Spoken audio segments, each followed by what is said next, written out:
Hi, this is Lee from Svefn. You are listening to Music is Power podcast. Joining me here today in Music is Power podcast is Lee from Manchester, UK. Hello there. Hey there, how's it going? I'm great, thank you. How are you? I'm pretty well, thank you very much. It's good to have you in the podcast. It's brilliant to have you invite me, actually. I listen to the podcast, and it's great what you do, and it's an honor to be involved. Thank you very much. Okay, the first question, as usual, is can you tell me your story behind the music? What I mean is, when did you start to do music, and how everything began? Okay, well, I've always started to play music since I was a little kid, but it wasn't until I started college, when I studied music and music technology, that I wanted to kind of pursue a kind of career. And so one day, me and my friend Mikey, he's currently living in Greece, but we decided that we didn't want to just go along with education. We wanted to make something out of it.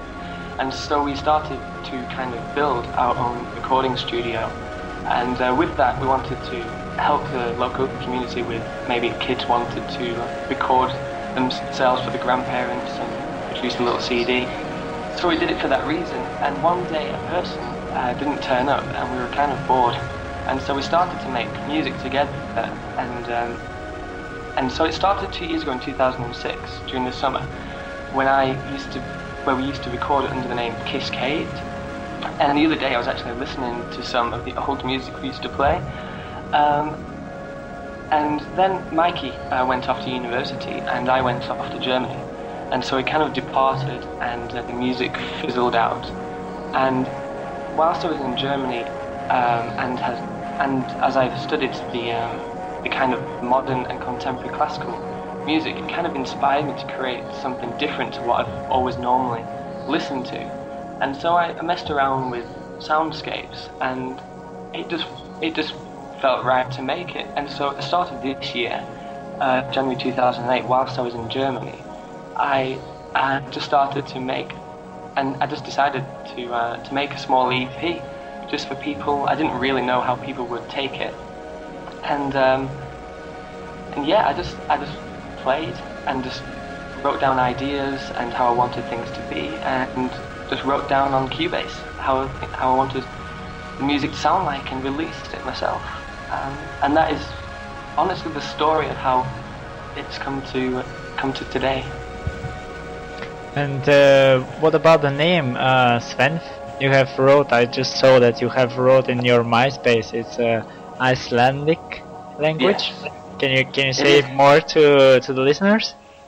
Okay, as far as I know, the F in English is pronounced like a B, so it should sound like Svefn, kind of like a silent B kind of thing.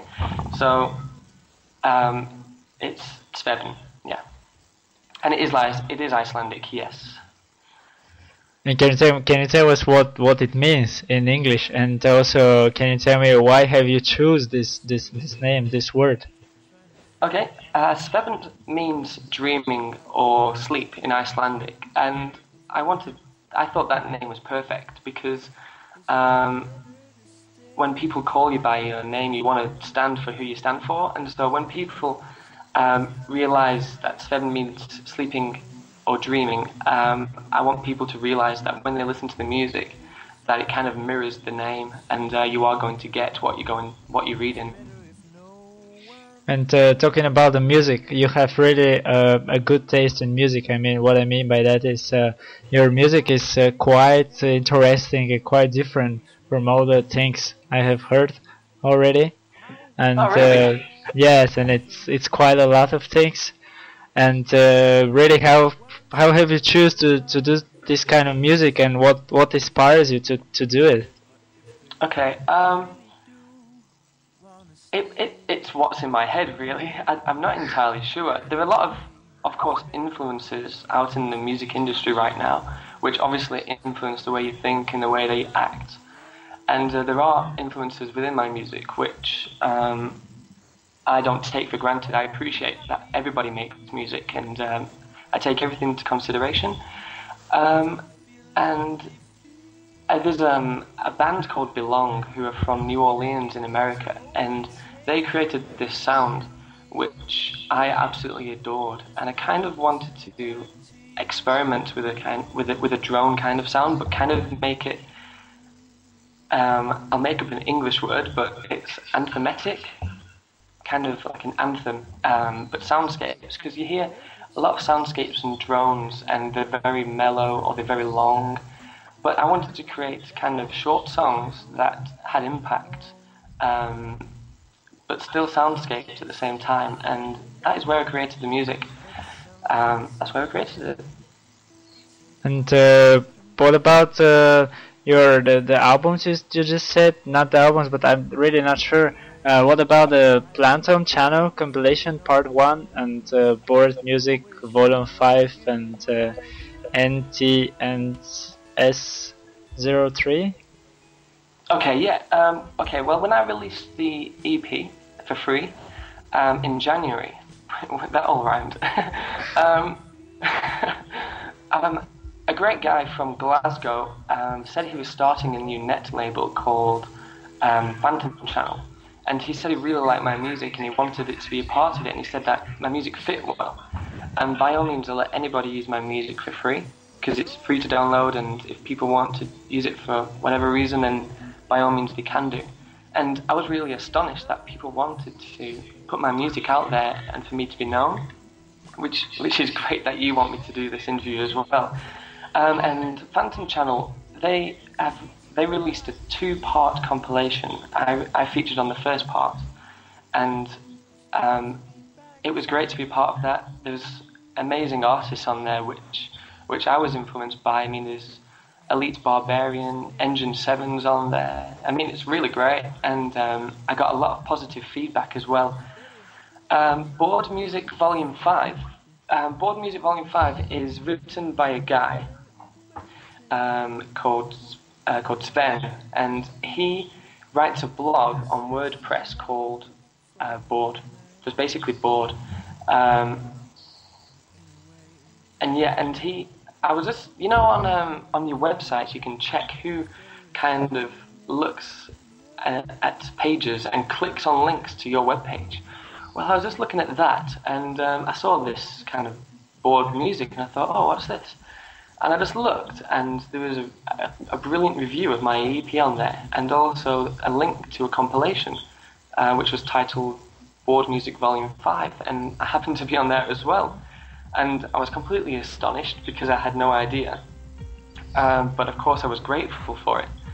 And again, the abbreviated compilation stands for Not the Normal Shit. But I don't like to swear that often, so that's why I abbreviated it. But yeah, Not the Normal Shit is an online radio station that's based in Holland. And he, again, the guy who plays the show on Fridays and Saturdays, really liked my music. And he wanted my whole EP to be played on air, which was absolutely amazing. And I really thank him for that. And each season he releases a compilation regarding the music that he's played on air during that season. And so he featured one of my tracks on there, which was brilliant again. So yeah, they're all free to download, as well as the EP, all the way from MySpace, yes. Just click on the picture and they're all there for you for free. And I just want to get deep about you and the music, and ask you, do you play some instruments, and what kind of instruments do you play? Alright, yeah, I've always played instruments since I was a little kid. I don't come from a very musical background at all. It was just something that I was kind of pushed into when I was in primary school, which is the first school that you're in when you're in England. And I learned to play the tenor horn. And when I got to year 3, or 3rd grade, for all the Americans, I had really bad asthma, and my doctor advised that I play a woodwind instrument to combat my asthma. And so I picked up the saxophone then, and I did pretty well with that. And then when I reached high school, I picked up the bass guitar because some friends wanted me to play in a band. And I just sold my saxophone for a bass guitar and learned and taught it myself. And with learning the bass, I've been playing bass since I was 13 years old. I'm now 20. Through learning the bass, I learned the guitar, and then, of course, with learning about other types of music when I was at college and high school, I wanted to learn different types of instruments and see how they worked. And so I did teach myself how to play the piano. I kind of tried to learn how to play the violin, and I've got glockenspiels. My best friend Phil and I, we play the didgeridoo together and djembe. It's all good fun. Like, if there's a musical instrument which I'd like to learn, then I try and save up for it and buy it and just see where it goes. And if I can fit it in with the music, then I do so. Yeah. That's great. Really. And have you recorded your EP in the studio or where? I recorded it in a home studio when I was living in Germany with my girlfriend. When she was at school, I was at home doing boyfriend things. Actually, I was making music, and I recorded the EP within a few weeks, in the first weeks of January this year. And I just played it in a room, in a bedroom, with a keyboard, with some microphones, with Cubase, and with all the effects that I had. And that's how I made the album. Where I made the album, the EP, sorry.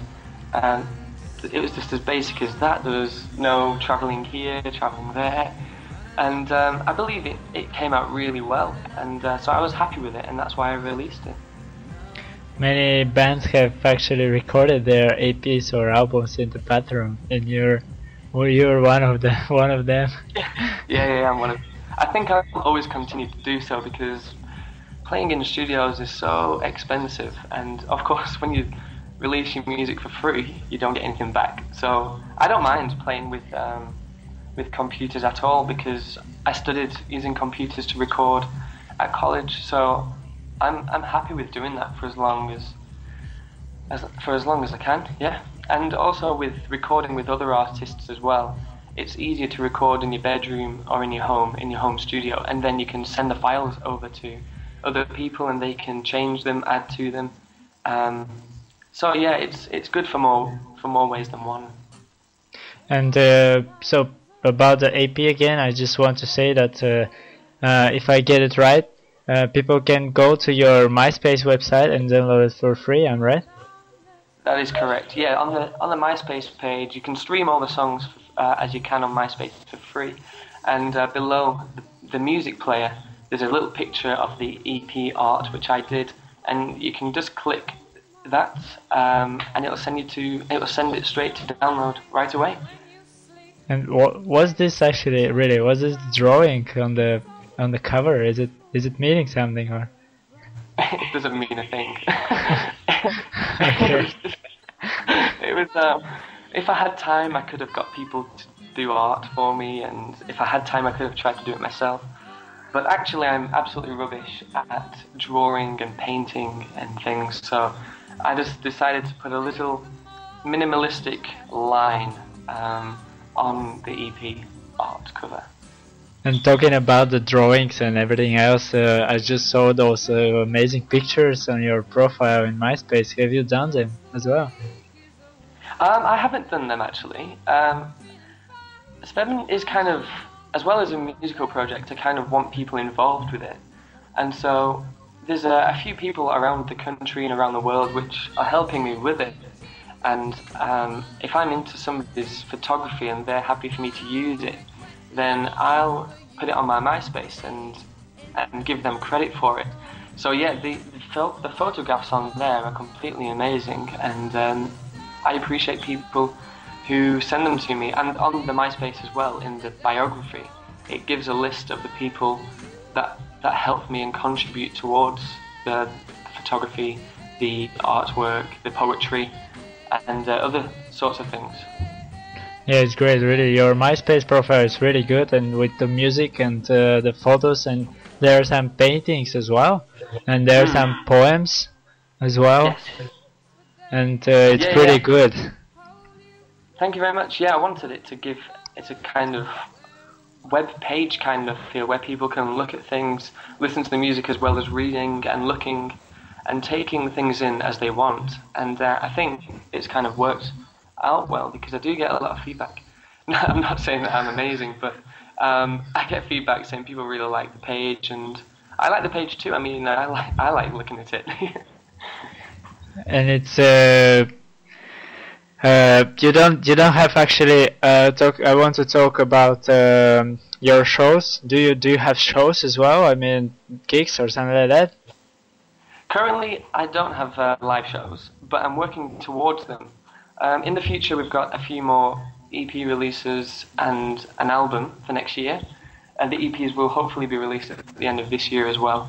But I'm actually off to Australia in January, to Sydney, and in Sydney there's a guy that is going to be helping with me on the EPs and the album, and hopefully when I'm over there for the few weeks I'm there, we'll play a live show together. And if all goes well, then I'll bring it back over here. But in the future, definitely, I love playing live. And some people today, actually, I've just seen a few friends, and they were saying how awesome it would be to see a soundscape artist live. Because in my hometown, we don't really have this kind of music, this kind of genre. So they're all new to it. But if you go into the city, into Manchester, then of course there's artists that do it a lot, live shows like this, and they're really, really interesting. And it's very entertaining and very inspiring at the same time. So I can't wait to get out there and be creative for people. Cool. And I just want to mention the Flutterby. You are working with her in your upcoming album, right? Definitely, yeah. Flutterby was an instant kind of must. I heard Flutterby on her MySpace, and I was just instantly drawn to the way that she produces music, and it was awe-inspiring, and straight away we actually got along really well, Flutterby and I. And we decided mutually that we'd write on the next EPs and the next releases, and I hope to use her beautiful voice to create beautiful music. And as well, she's got so much talent and so much knowledge about music. It's really good that I'm working with her because she's an amazing lady. And if the listeners can go over to Flutterby's page, the music on there is really, really beautiful, and her voice is just outstanding. So I can't really wait for the finished product of how it turns out. Also with the EP and the albums, we have another guy, like I said, in Sydney. His name on MySpace is not Happiest Line. He's another good friend of mine. maybe in the Happiest Line and I may collaborate. No, the guy from Australia is called Lessons in Time, and he's a 17-year-old kid who creates this kind of electro acoustic music. And again, when I first heard it, it's completely different. And I guess with my music and with Flutterby's music, you can say it doesn't leave much. It doesn't leave much to the imagination. I mean, with my music, you can take it how you want, and you can just listen to it and cry to it, or you can laugh to it. I'm not entirely sure what you want to do to it, but it's one of those genres where you can make your own mind up about it as you listen to it. You can create your own melodies. And when I first heard Lessons in Time, I noticed that you really have to concentrate with his songs, and I really liked that. And so with the EPs and album, I hope to use the guy, he's called Blake. I hope to use Blake for that reason, just that he can inspire me to create something that will provoke vivid thoughts into people's minds whilst the music's playing. Well, that's great, really. I'm pretty proud that people like you and Flutterby and come together and do amazing music, and I'm sure that the album will be awesome.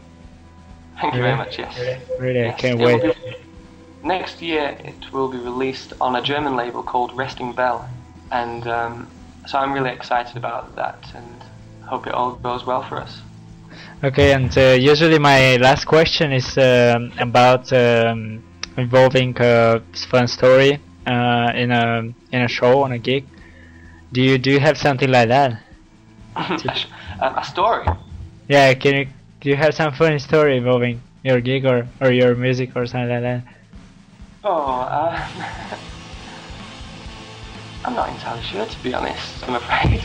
I can come back to you and tell you funny stories, but off the top of my head, I couldn't say any funny stories right now. What about the recording? It was nothing funny about that as well. When you have record the EP. Yeah, with experimental music, you always obviously experiment and you try different things. I don't know, screaming into a fish tank. I don't know.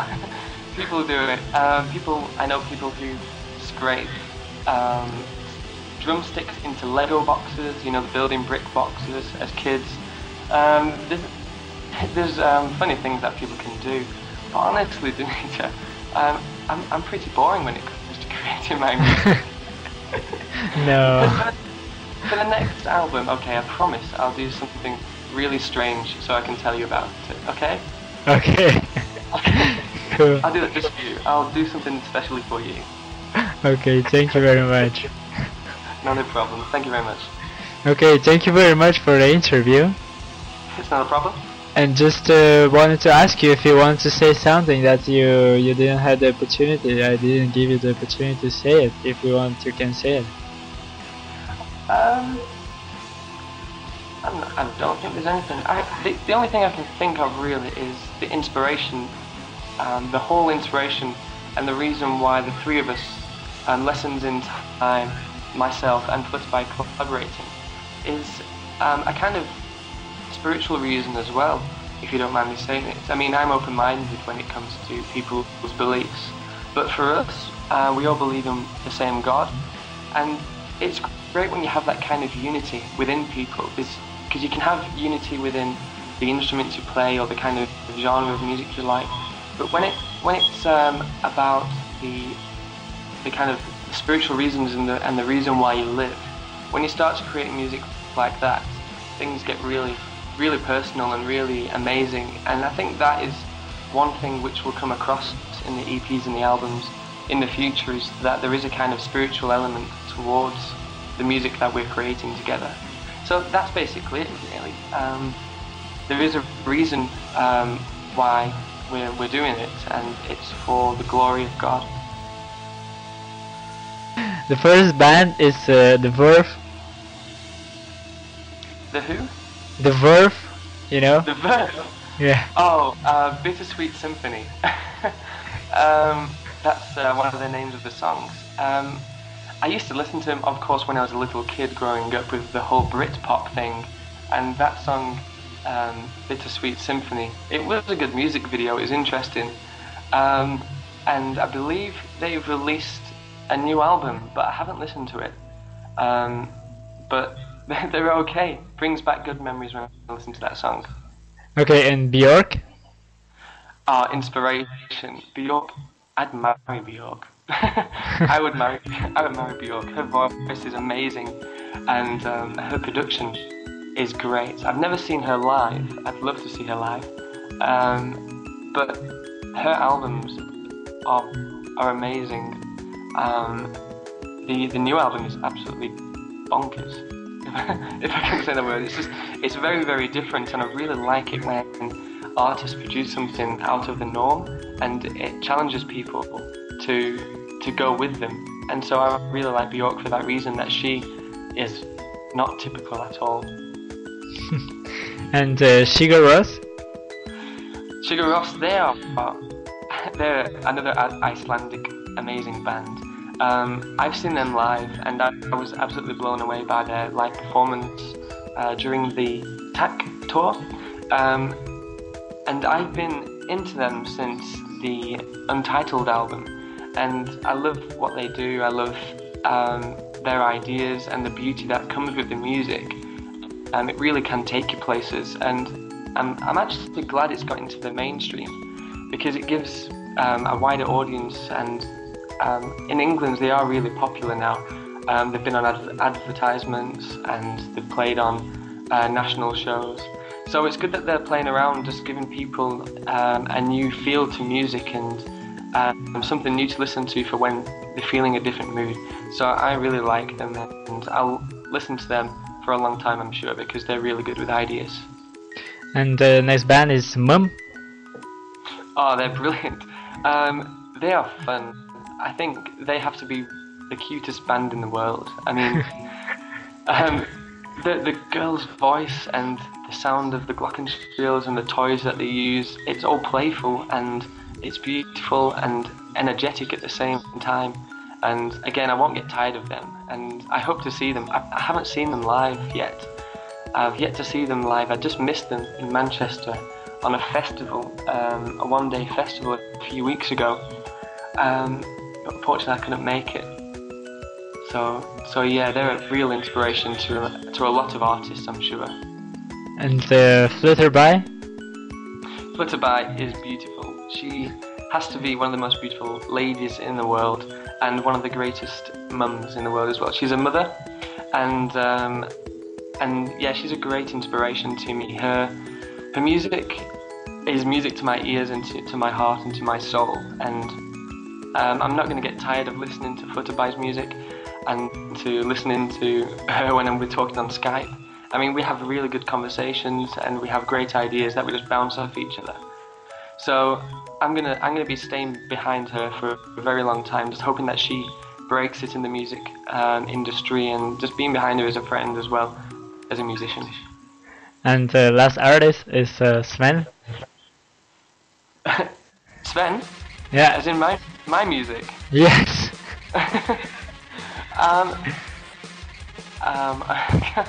You've put me on the spot now. What would Okay. I say about my music? Okay, my music. You can take it how you want. A lot of people have said that the music is great for studying, for reading. So I have yet to experience that because I don't study at all. So. Okay, sorry to interrupt you, but one friend of mine, he's a Spaniard, and he Okay. told me that he loved to study and while he was listening to Sigur Rós. Yes, it's true. It's really, really good music to like Sigur Rós, Mum, Flutterby. There's it's amazing just to relax, read a newspaper, drink tea, study, read. I'm grateful that there are people out there who are creating music that can intervene with the moods that you're feeling, and can just relax you at times that you need to relax, and excite you at times you need to be excited. So yeah, Sigur Rós are great for that reason, and Mum, Flutterby, and my music as well, if you can say that.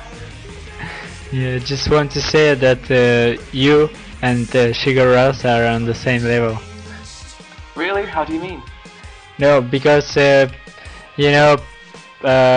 you're doing wonderful and really wonderful music, and they are doing as well. So you are, for me, you're on the same level. So. Flip, thank you very much. That's a real big statement, but I appreciate it. Thank you very much. Really. Okay, thank you very much again for doing this. Not a problem, Dimitri. It's been great to be involved with Music is Power.